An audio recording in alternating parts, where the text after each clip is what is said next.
higher you can lift your opponent in this move, the faster he'll hit the ground. It's not just your force working against him. His acceleration due to gravity can mean his head hits the ground with a 3,500-pound impact.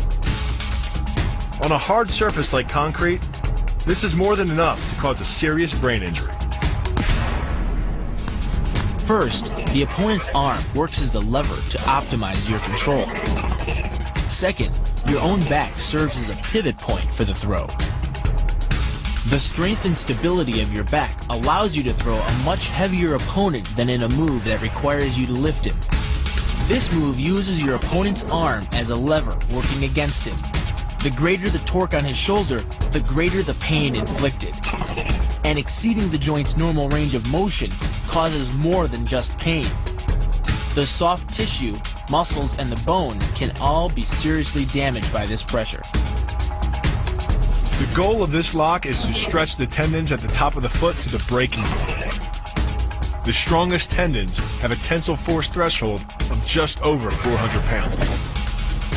Applying any more pressure than that can tear the tendons from their base or snap them in two. Because you don't have time to cock your arm in a surprise attack, bursting's effectiveness doesn't come from the rotational power of the torso. Instead, it's driven by the legs, which hurl you forward into your opponent. Both the block and the strike land with 300 pounds of force, more than enough to collapse the windpipe or fracture the delicate bones of the face. Doing the 360 defense requires you keep your body in motion at all times, using your arms to defend different angles of attack. The key is keeping your arms at an oblique angle, with your hands open and straight, so that you don't take any blows straight on.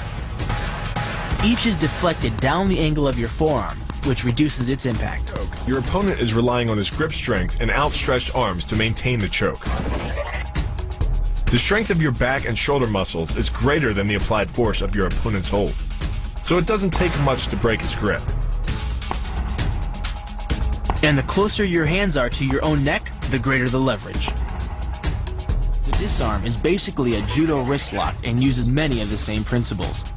By pulling your attacker forward as you turn, he loses his balance, giving you control of his wrist. The barrel of the gun then becomes a lever, allowing you to take the gun. Because you are using the muscles of your torso, which can deliver up to 10 times more force than the muscles of the wrist, the disarm works against an opponent who is much stronger than you. It's an elbow strike from another martial art, Muay Thai. But because the metal doesn't deform on impact, like human bone, every ounce of power is channeled directly into your opponent's face. With the twisting motion of the torso generating the force, and the stiff metal of the M16 providing the impact, it's enough to shatter a cheekbone or break a jaw. The combined momentum of your forward step, the twist of your torso, and the swing of the rifle, the butt stroke can strike your opponent at over 18 miles per hour, carrying well over 550 pounds of force. That's enough to drive a 16-penny nail through nearly 2 inches of pressure-treated wood. Add a follow-up slash and thrust with a bayonet, and the butt stroke becomes a real killer. But the real damage from the knee bar doesn't come from gravity. It comes from leverage. Once the knee is locked, your hips act like a fulcrum, and his leg acts like a lever, multiplying any force you apply.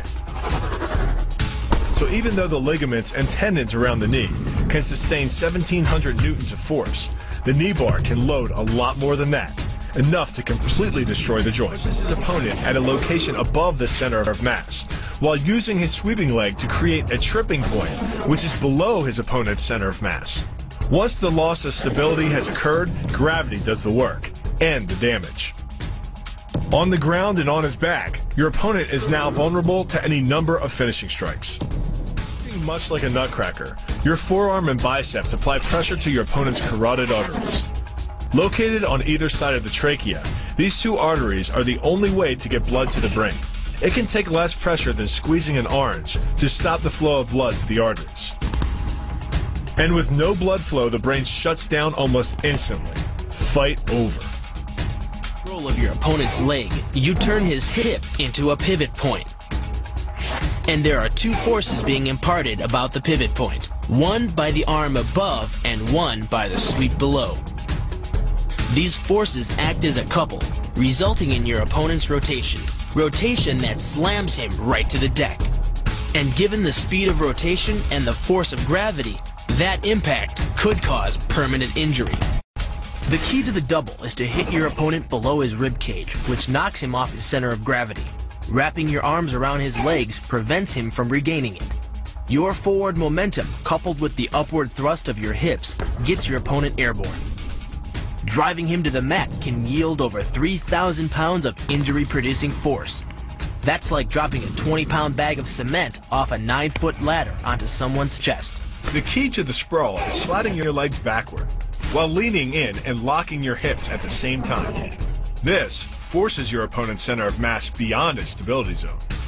Coupled with the downward thrust of your forearms, he's now supporting your entire upper body with the back of his neck and head, which leaves him face down on the mat, vulnerable to any number of attacks. The power of this move comes from the spin.